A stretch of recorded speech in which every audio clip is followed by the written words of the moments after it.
আজ তোমাদের শোনাচ্ছি কার্তিক ঘোষের এ গল্পটা নোটে মামার। আমাদের নোটে মামার কথা তো আগেও কোথাও কোথাও লিখেছি। সেসব গল্প যারা পড়েছে তারা নিশ্চয়ই নোটে মামার ব্যাপারটা জানে, কিন্তু সেসব গল্প যারা পড়েনি তাদের জন্যে বলি, আমার মায়ের নিজের ভাই ছিলেন না নোটে মামা। ছোটোবেলায় মামা বলতেও আমরা কিছুই জানতুম না, কারণ মামার বদলে আমাদের ছিলেন চারটে মাসি।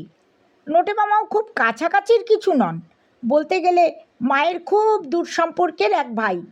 আচমকাই একদিন খোঁজ করে করে এসে পড়লেন আমাদের গ্রামে। আরামবাগের রাস্তায় তখন এমন বাস চলতো না, হরিণখোলার নদীতেই বা ব্রিজ কোথায়? বর্ষাকালে এপার ওপার করার জন্যে নৌকোই ছিল একমাত্র ভরসা। প্রায় 3 মাইল জলকাদা ঘেঁটে আমরা সে সময় পড়তে যেতুম ছান্দ্রা স্কুলে। গোটা গ্রামে খানতিনেক রেডিও ছিল তখন। এদিকে ওদিকে ছিল জলা, খাল, বিল আর জঙ্গল। সে সময় ঘরে ঘরে বিদ্যুতের এমন বাহারও ছিল না। সন্ধে হলেই উঠোনে নামতো গা ছমছমে অন্ধকার। ঠাকুমা ভয় দেখাতেন। ওই তো ভোমরা তালের লোভে শাকচুন্নিটা কেমন শ্বাস করে ধ্যানটা তাল গাছটায় উঠে গেল, দেখেছিস? আমাদের তখন ভয়ে গলা শুকিয়ে কাঠ। বলতুম, কই শাকচুন্নি কোথায়? ঠাকুমা এমন ইশারা করে দেখাতেন আমরা আর সাহস করে কথা বলতে পারতুম না। মনে হতো হ্যাঁ হ্যাঁ, ওই তো একটা শাকচুন্নি পা ঝুলিয়ে বসে আছে তাল গাছে। আমাদের খিড়কি পুকুরের পাড়ে ছিল একটা ন্যাড়া বেল গাছ। সে গাছেও নাকি থাকতেন একটা ব্রহ্মদত্তী। প্রায় গোটা গ্রামের লোকেরাই বিশ্বাস করতে এসব। ভূতেদের জন্যেই ওঝাদেরও খুব রমরমা ছিল সে সময়। কিন্তু নোটে মামা আসাতেই ব্যাপারটা কেমন যেন একটু গোলমাল হয়ে গেল গোটা গ্রামে। বাড়িতে ঢুকেই নোটে মামা প্রথম ধরলেন আমাকে, বললেন, কোন ক্লাস হচ্ছে এখন? আমি ভয়ে ভয়ে বললুম, 7। বলা যায় না, যদি একটা ইংরেজি ট্রান্সলেশন করতে বলেন ঝপ করে। কিন্তু কপালটা ভালো ছিল সেদিন। নোটে মামা আর ইংরেজির মধ্যে গেলেন না, শুধু বাংলাতেই প্রশ্ন করলেন, ভূতকে ভয় করিস? আমি তো আকাশ থেকে পড়লুম কথাটা শুনে। বুকটাও ধড়াস করে উঠল ভূতের কথায়, তাই কথা সরল না মুখ দিয়ে। নোটে মামা বললেন, বুঝেছি, তোদের গ্রামে খুব ভূত আছে, তাই না রে? মা বললেন, ভূতের কথা বলিস না নোটে, ভূতের জন্যে ছেলে মেয়েগুলোর যে হাড়ে একটু মাংস গজাবে তার উপায় নেই। দুধ ভাত খেয়ে বাছারা আমাদের একটু নাদুস হলেই দৃষ্টি পড়ে ওনাদের। দেখছিস না, এত ভালো মন্দ খেয়েও হ্যাবলার কেমন হাড় জিরজিরে চেহারা। ঝাড়ফুঁক করে করে ওঝারাও এখন ফেল মেরে যাচ্ছে সব বাই।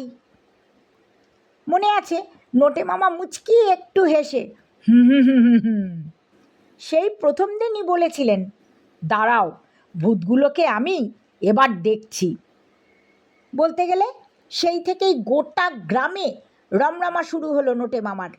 ঠাকুমা যেই বলতেন, ওই তো তাল গাছে পা ঝুলিয়ে তিনি বসে আছেন, ও নোটে, ওই দেখ বাবা কি কাণ্ড দেখ সন্ধেবেলা।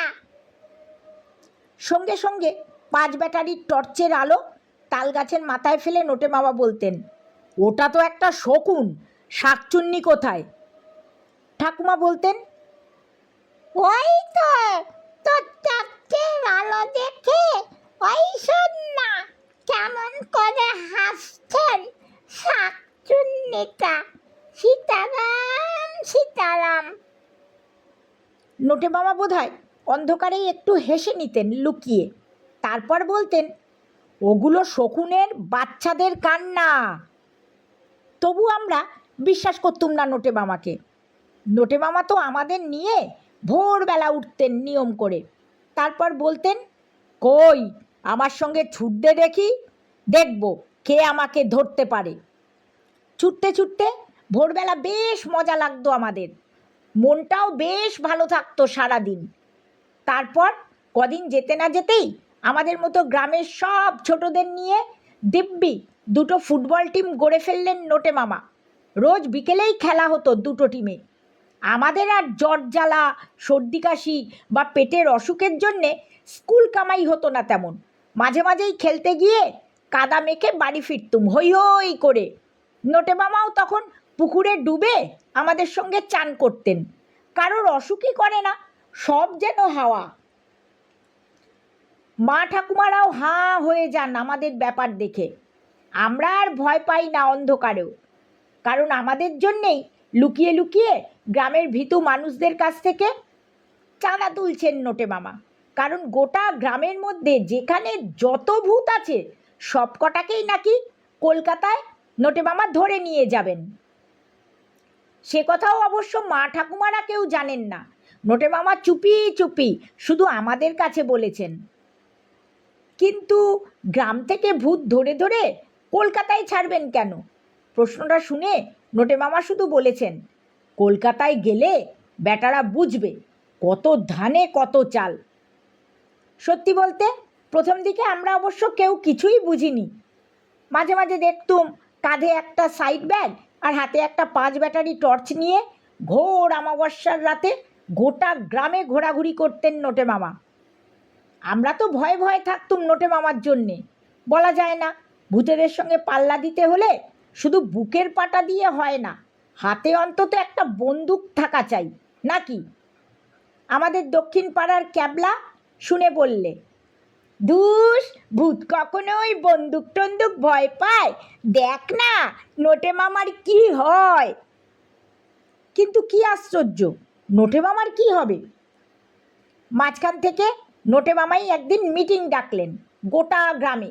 বললেন, ঠিক মিটিং নয়, ইটিংয়ের ব্যবস্থাও থাকবে ভালো মতন। কারণ ভূত ধরার অ্যাকাউন্টে যেরকম চাঁদা উঠেছে সেই দিয়ে গ্রাম শুদ্ধ সবাই খাবে খাসির মাংস, ভাত, দই আর মিষ্টি। শুনেই গোটা গ্রাম তো হৈ হৈ করে ঝাঁপিয়ে পড়ল বারোয়ারি তলায়।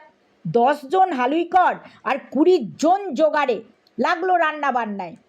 শালপাতার থালা এলো 1000 খানেক, সঙ্গে এলো মাংস খাবার মাটির সরা। ঠাকুমা পিসিমাদের বাদ দিয়ে 850 মতো ছেলে বুড়ো আর বৌঝি তখন আমাদের গ্রামে। মাইক ধরে নোটে মামাই সেই হিসাবটা জানিয়ে দিলেন খেতে বসার আগে। তারপর বললেন, কথায় কথায় আর কেউ ঝাড়ফুঁকের জন্য ওঝাদের ডাকবেন না। ছোটদেরও বলে দিয়েছি, ওরা শুধু বই মুখস্থ করে করে ঝাড়া ঝাড়া নম্বর নিয়ে বাড়ি ফিরবে এমনটি হবে না। ওরা ভোরবেলা উঠবে, যে যেমন পারে ছুটবে, কেউ সাঁতার কাটবে, কেউ খেলবে, গাছে উঠবে, কিন্তু পাখির বাসায় হাত দিলে চলবে না। আর ভূত, হ্যাঁ, গ্রামে যত ভূত ছিল এই দেখুন সব কটাকেই আমি ধরে নিয়ে যাচ্ছি কলকাতায়। এইটুকু বলেই নোটে মামা কাঁধের সাইড ব্যাগ থেকে বার করলেন ছোট ছোট 1-2 শিশি, সব কটাই হোমিওপ্যাথি ওষুধের টিকিট সাঁটা। তার ভেতর ঠিক কী আছে কিচ্ছু বোঝা গেল না, তবু সবাই হাততালি দিলুম ভয় ভয়।